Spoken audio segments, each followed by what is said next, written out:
دوستو اس سفر میں خوش آمدید۔ آج ہم تاریخ اسلام کے اس انتہائی اہم حصے پر بات کرنے والے ہیں جسے ہم مکی دور کہتے ہیں۔ یہ صرف کچھ پرانے واقعات نہیں ہیں بلکہ یہ اس زبردست جدوجہد اور ہمت کی کہانی ہے جس نے ہماری دنیا کو ہمیشہ کے لیے بدل کر رکھ دیا۔ تو چلیے بغیر کسی تاخیر کے سیدھا شروع کرتے ہیں اور ان تفصیلات میں غوطہ لگاتے ہیں۔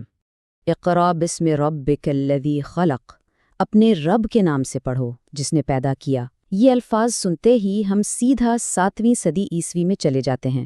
ذرا سوچئے، غار حرا کی اس گہری خاموشی میں جب یہ الفاظ پہلی بار گونجے ہوں گے تو کیسا منظر ہوگا؟ یہی وہ لمحہ تھا جہاں سے انسانی تاریخ کا رخ ہمیشہ کے لیے مڑ گیا۔ تو آئیے اس کہانی کے پہلے حصے کی طرف چلتے ہیں، یعنی پہلی وحی کا نزول۔ جب رسول اللہ صلی اللہ علیہ وسلم کی عمر مبارک 40 سال کے قریب ہوئی تو آپ کو تنہائی بہت پسند آنے لگی۔ مکہ کے شور و غل سے دور آپ اپنا تھوڑا سا کھانا اور پانی لے کر غار حرا نکل جاتے۔ آپ کو حیرت ہوگی یہ جان کر کہ یہ غار کتنی چھوٹی اور سادہ سی جگہ ہے۔ مکہ سے تقریباً 2 میل دور اس کی لمبائی صرف 4 گز اور چوڑائی 1.25 گز ہے۔ لیکن دیکھیے، اس بظاہر چھوٹی سی جگہ پر کائنات کے کتنے بڑے مشن کی تیاری ہو رہی تھی۔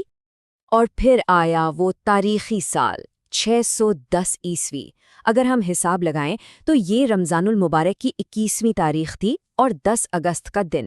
خلوت نشینی کا تیسرا سال چل رہا تھا جب حضرت جبرائیل علیہ السلام پہلی بار وحی لے کر نازل ہوئے۔ اس وقت کا منظر کتنا جذباتی اور بھاری تھا۔ جبرائیل علیہ السلام نے حکم دیا، پڑھو۔ آپ صلی اللہ علیہ وسلم نے جواب دیا، میں پڑھا ہوا نہیں ہوں۔ اس پر فرشتے نے آپ کو اتنی زور سے دبوچا، اتنی شدت سے بھینچا کہ آپ کی قوت نچوڑ لی، اور ایسا ایک نہیں، پوری 3 بار ہوا۔ یہ اس بات کا ثبوت تھا کہ یہ کوئی عام پیغام نہیں بلکہ ایک نہایت بھاری اور عظیم ذمہ داری تھی جو اتاری جا رہی تھی۔ اس واقعے کے بعد جب آپ واپس آئے تو حضرت خدیجہ رضی اللہ عنہا کے چچا زاد بھائی ورقہ بن نوفل نے ایک ایسی بات کہی جو تسلی بخش بھی تھی اور پریشان کن بھی۔ انہوں نے فوراً پہچان لیا کہ یہ وہی فرشتہ ہے جو حضرت موسیٰ علیہ السلام کے پاس آتا تھا، لیکن ساتھ ہی انہوں نے خطرناک پیشن گوئی کی، کاش میں اس وقت زندہ ہوتا جب تمہاری قوم تمہیں نکال دے گی۔ انہیں اندازہ تھا کہ سچائی کا یہ راستہ کتنا مشکل ہونے والا ہے۔ آگے بڑھنے سے پہلے چلیے دوسرے حصے پر ایک نظر ڈالتے ہیں۔ وحی کی قسمیں، آخر یہ الہامی پیغامات آتے کس طرح تھے؟ علامہ ابن القیم رحمۃ اللہ علیہ بتاتے ہیں کہ وحی آنے کے تقریباً 7 مختلف طریقے تھے۔ یہ کوئی ایک ہی جیسا تجربہ نہیں تھا۔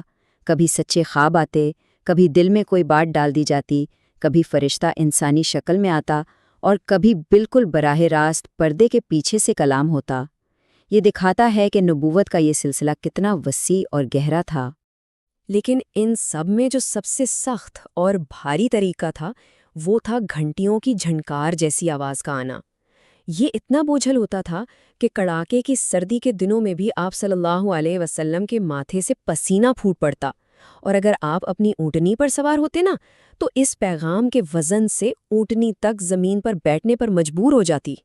ذرا سوچئے، اس کلام کی ہیبت اور وزن کتنا زیادہ ہوگا۔ یہاں سے ہم تیسرے مرحلے کی طرف آتے ہیں، پوشیدہ دعوت یعنی تبلیغ کا خفیہ دور۔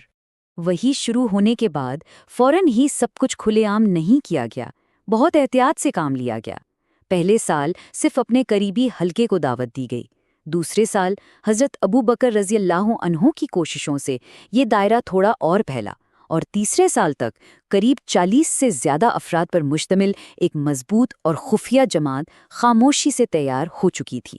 ان اولین ایمان لانے والوں میں دیکھیے کون لوگ شامل تھے۔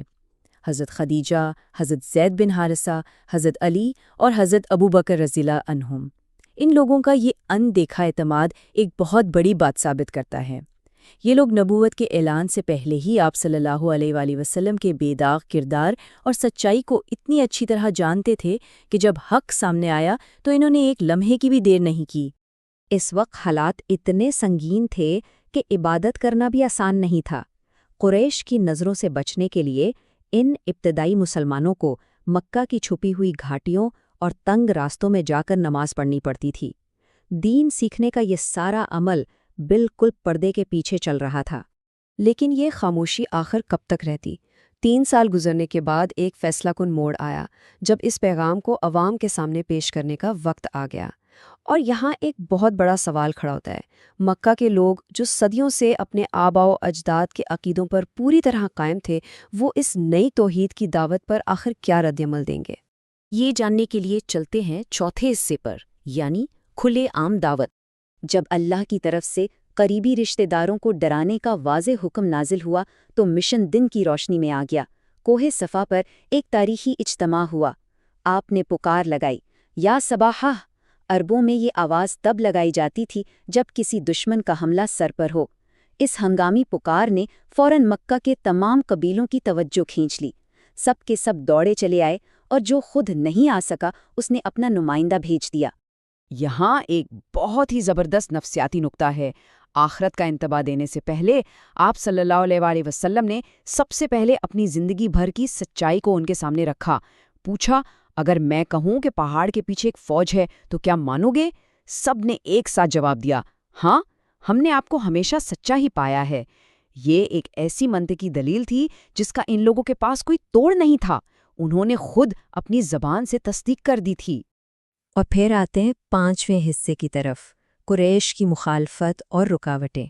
جیسے ہی قریش کے سرداروں کو سمجھ آیا کہ یہ دعوت ان کے سماجی اور معاشی تسلط کے لیے خطرہ ہے تو ان کی صفوں میں بھونچال آ گیا۔ انہوں نے ایک پوری منظم ترکیب بنائی۔ سب سے پہلے تو خوب مذاق اڑایا اور تانے دیے۔ پھر حج کے موسم میں مختلف قبیلوں کے سامنے پروپیگنڈا اور بدنام کرنے کی مہم شروع کر دی۔ اور آخر میں جب کچھ کام نہ آیا تو سودے بازی اور سمجھوتے کی کوششیں شروع کی۔